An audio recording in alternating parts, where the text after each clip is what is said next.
Assalamualaikum warahmatullahi wabarakatuh. Alhamdulillahirabbil alamin. Allahumma shalli ala Muhammad wa ala Muhammad.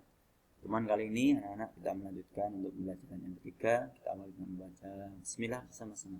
Bismillahirrahmanirrahim. Pertemuan kemarin sudah kita belajar tentang tema 2, subtema 2, pembelajaran 1 dan 2 sudah kalian pelajari, sudah kalian laksanakan latihan-latihan soalnya. Sampai terakhir kemarin bilang desimal. Ya, selanjutnya kali ini kita akan belajar tentang pembelajaran ketiga, masih di tema yang sama, tema kedua, subtema 2. Nah, kerjasama merupakan hal yang sangat penting dalam mencapai tujuan sebuah kelompok. Apakah kamu pernah melakukan kerjasama untuk mencapai suatu tujuan? Tentunya sudah ya. Ayo mengamati. Amatilah gambar berikut. Gambar di atas menceritakan sekelompok anak yang sedang bermain ayam dan elang. Dalam permainan ini sekelompok siswa berperan sebagai ayam dan mereka mempunyai tujuan untuk melindungi diri dari serangan elang. Bagaimana tujuan tersebut dapat tercapai? Apa yang harus dilakukan oleh setiap anggota kelompok? Ayo kita praktekkan, karena belum masuk, jadi belum bisa praktek ya anak-anak ya.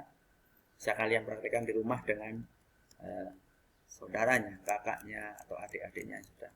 Nah, ini cara perhatikan petunjuk bermain ayam dan elang. Bermain ayam dan elang. Setiap kelompok terdiri dari 8 sampai 10 siswa. Ini peraturannya di sini, cara bermainnya silakan bisa kalian cek baca sendiri di buku yang telah kalian. Tahukah kamu bahwa permainan diperlukan keterampilan berlari yang baik? Gerakan lari, ketika berlari gerak utama dominan kamu lakukan adalah gerakan kaki, ayunan lengan, lari. Berlari kamu juga perlu memperhatikan kecenderungan badan dengan jenis lari. Oke. Bisa kalian lihat di buku paketnya. Nah ini gambarnya, melayang menumpu, gitu. Lari itu. Tentunya kalian sudah paham tentang bagaimana berlari. Dalam permainan ayam dan elang sangat diperlukan perjuangan dan kerjasama agar anak-anak ayam tidak ditangkap oleh elang. Tahukah kamu bahwasanya semasa mempertahankan kemerdekaan Indonesia juga diperlukan perjuangan yang luar biasa dan kerjasama ya, dari seluruh rakyat agar kemerdekaan Indonesia tidak direnggut oleh bangsa lain. Ayo kita pelajari bagaimana rakyat Indonesia berjuang mempertahankan kemerdekaan di Ambarawa ini. Ayo membaca. Bacaan teks berikut dalam hati.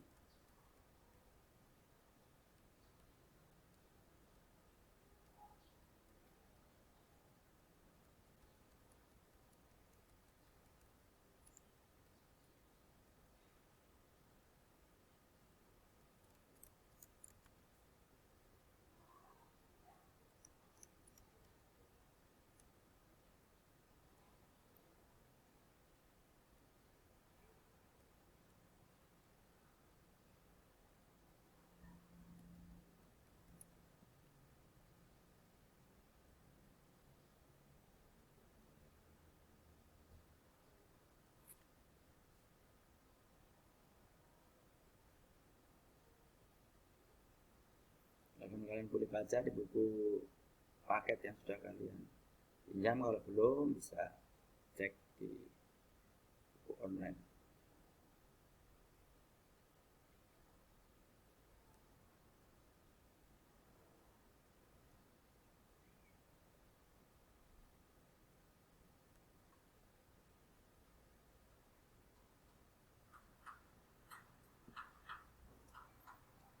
Nah ini tentang perang Ambarawa, luar biasa.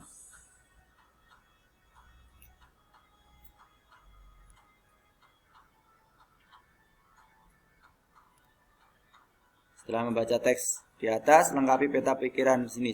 Masih kata-kata kuncinya di sini ada kalimat efektif. Apa, mengapa, siapa, ya. Apa, mengapa, siapa, bagaimana, kapan. Pertempuran Ambarawa.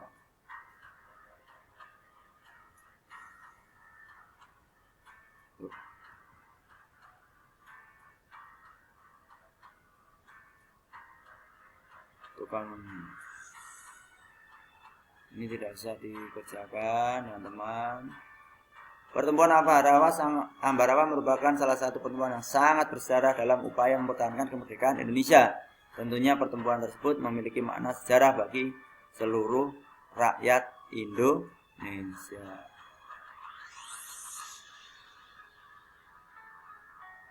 Diskusinya, apa saja upaya yang dilakukan oleh rakyat Indonesia di Ambarawa untuk mempertahankan kemerdekaan Indonesia? Jelaskan. Bagaimana pendapatmu tentang upaya-upaya yang dilakukan?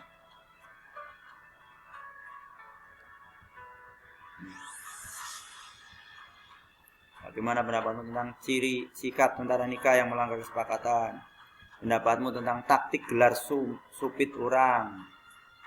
Sikap apa yang dapat kamu pelajari dari pahlawan yang berjuang di Ambarawa? Bagaimana kamu dapat menerapkan sikap-sikap tersebut dalam kehidupan sehari-hari?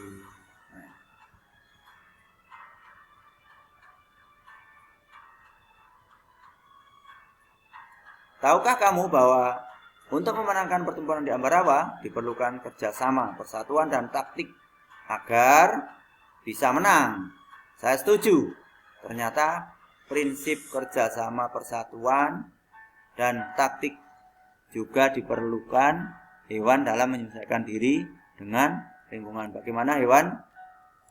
Ini bagaimana hewan bisa juga demikian. Nah, ini. Ayo kita pelajari.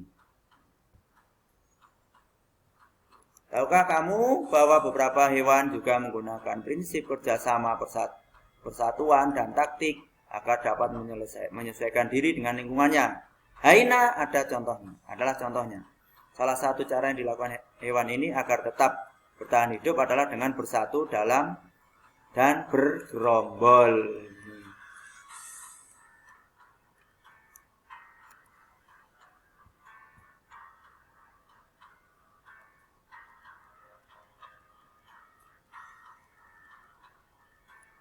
Ini hyena. Kita baca berita dari surat kabar berikut dalam hati.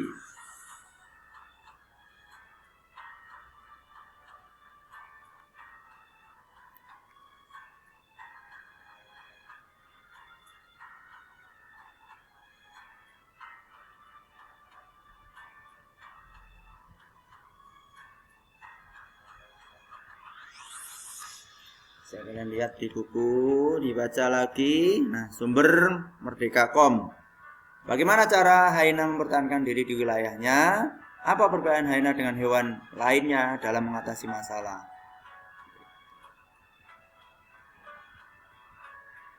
Tulislah kesimpulan tentang bacaan tersebut.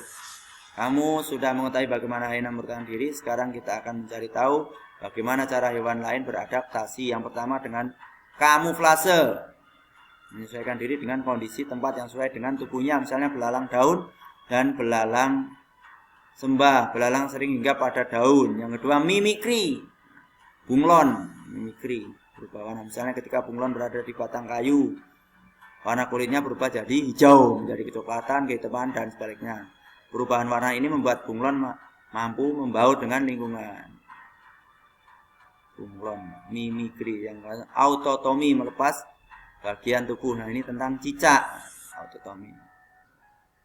Melindungi dirinya dengan cara itu. Terus menggulungkan diri, terenggiling. Menyesuaikan dengan menggelundungkan diri. Nah, sekarang kita cari tahu hewan berikut menyesuaikan diri. Cumi-cumi. Ayo, bagaimana? Bisa kalian cek, bisa kalian cari via internet boleh, via buku juga boleh. Ini walang sangit. Terus ada lagi, bekicot atau siput. Siput. Tulislah adaptasi dalam diagram berikut. Demikian anak-anak yang dapat Pak Guru sampaikan pada pertemuan kali ini. Di tema kedua, subtema 2, pembelajaran 3. Kita akhiri dengan baca hamdalah bersama-sama. Alhamdulillahirrahmanirrahim. Assalamualaikum warahmatullahi wabarakatuh.